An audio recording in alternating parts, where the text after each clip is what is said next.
السلام علیکم ناظرین، welcome to my channel Azishan T V.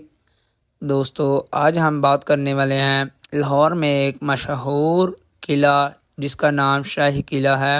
قلعہ جس کے لغوی معنی استحکام اور حفاظت کے ہوتے ہیں، فوجی مقاصد یا شاہی رہائش گاہ کے لیے دنیا بھر میں بنائے جاتے ہیں۔ پاکستان میں کئی قلعے مختلف اداروں میں تعمیر ہوئے، مثلا رواس، رانی گوڑ قلعہ، ٹک قلعہ دوڑ اور شاہی قلعہ لاہور وغیرہ۔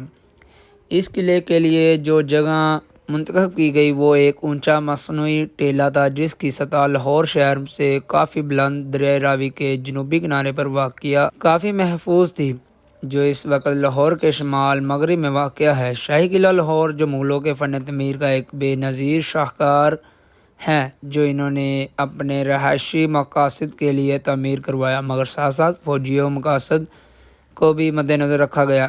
اس کی باقاعدہ بنیاد 1566 میں مغل بادشاہ جلال الدین اکبر نے رکھی تھی۔ اس کی لمبائی 466 میٹر اور چوڑائی 370 میٹر ہے۔ اس کی شکل تقریباً مستطیل ہے۔ دیواریں سرخ پختہ اینٹوں سے بنی ہوئی ہیں جن کی چنائی مٹی کے گارے سے کی گئی۔ ان دیواروں پر بندوقوں کے لیے سوراخ چھوڑے گئے تھے جن پر وہ حملہ کرنے والی فوج پر گرم پانی اور گولیاں برسا سکتے تھے۔ یہ قلعہ اپنے واسطے فن تعمیر اور شہرت کے لحاظ سے پورے پاکستان بلکہ پوری دنیا میں مشہور ہے۔ اس قلعے کے اندر مختلف ادارہ میں مختلف عمارتیں تعمیر ہوئیں جن کو 6 حصوں میں تقسیم کر سکتے ہیں۔ نمبر 1 ایک عہد اکبری کی عمارت، نمبر 2 نور الدین جہانگیر کی عمارت، شاہ جہاں کی عمارت، تعمیر کردہ عمارت، اورنگزیب عالمگیر کی عمارت، سکھ دور کی عمارت، قلعہ بہد انگریز۔ شاہی قلعہ کے اندر تعمیر کردہ مختلف عمارت کے چند تفصیل مندرجہ ذیل ہیں۔ نمبر 1 عالمگیر دروازہ۔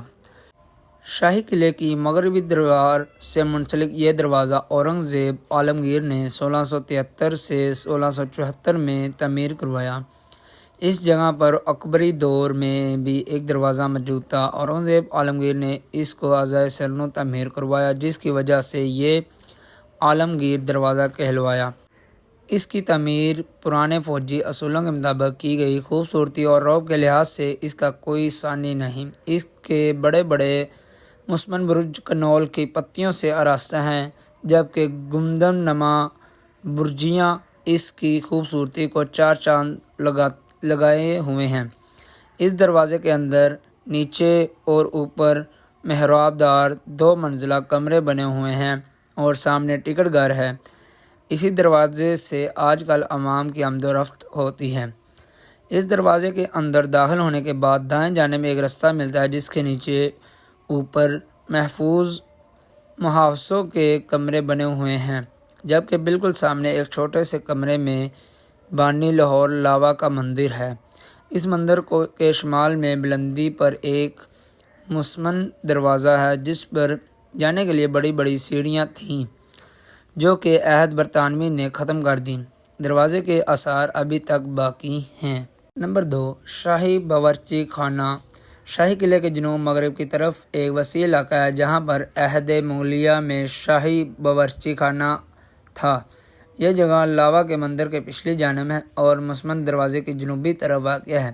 یہ باورچی خانہ ایک بہت بڑے ہال اور چھوٹے چھوٹے کمروں پر مشتمل تھا جس کے کئی دروازے تھے۔ اس میں کئی ایک انواع کے کھانے تیار ہوتے ہیں جو کہ شاہی دسترخوان کی زینت بنتے تھے، جبکہ شاہی قلعے میں اچھی نسل کے گھوڑے رکھے جاتے تھے۔ برطانوی عہد میں اس شاہی باورچی خانے اور استنبل کی حیثیت کو ختم کر کے یہاں پر پولیس کی بارکیں بنائی گئیں اور کچھ اضافی عمارتیں بنا کر اس کو جیل میں تبدیل کر دیا گیا اور کچھ عرصہ تک یہ جیل زیر استعمال رہی۔ آثار قدیمہ کی انتہا کوشیوں کے بعد اس جیل اور پولیس کی بارکوں کو ختم کر دیا گیا اور باورچی خانے کو اصلی صورت میں لانے کی کوشش کی۔ اس کے آدھے حصے پر محکمہ آثار قدیمہ نے ایک نیا خوبصورت کیمپس بنایا جس کا نام پاکستان انسٹی ٹیوٹ of archaeology training and research centre ہے۔ یہاں پر قومی اور بین الاقوامی سطح پر آثار قدیمہ کی مختلف شعبہ جات میں لوگوں کو اسکالرز کے ذریعے تربیت دی جاتی ہے۔ نمبر 3 قلعہ کی جنوبی دیوار۔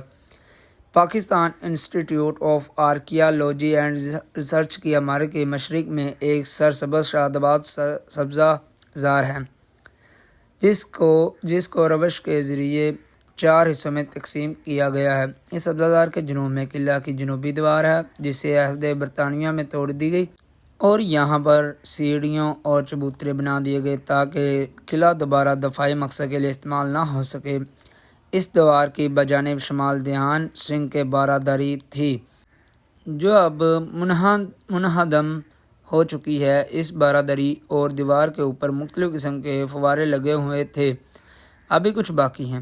اس وقت یہاں پر بچوں کے کھیلنے کے لیے جھولے وغیرہ بنائے گئے ہیں۔ مغلیہ دور میں شاہ جہاں کا نام خوبصورت عمارات کی وجہ سے مشہور ہے۔ اس کے دور کو فن تعمیر کا سنہری دور کہا جاتا تھا۔ اس نے نہ صرف دہلی اور آگرہ میں خوبصورت عمارت تعمیر کروائیں بلکہ لاہور میں بھی اپنے فن تعمیر کے ذوق کی تسکین کے لیے کئی عمارتیں تعمیر کرائیں۔ ان میں شالیمار باغ، مقبرہ جہانگیر، شیش محل اور دیوان خاص شامل ہیں۔ عہد شاہ جہاں کی اکثر عمارت سنگ مرمر کی ہیں جن میں نخار اور خوبصورتی پیدا کرنے کے لیے تزئین اور آزائش کی قیمتی پتھر استعمال کیے گئے ہیں جو کہ قلعہ کے حسن کو دوبالا کیے ہوئے ہیں۔ قلعہ لاہور میں موجود ان کی تعمیرات کو احاطہ شاہ جہانی کے نام سے پکارا جاتا تھا۔ یہ احاطہ قلعہ کے شمال مغرب جانب احاطہ جہانگیر کے ساتھ واقع ہے۔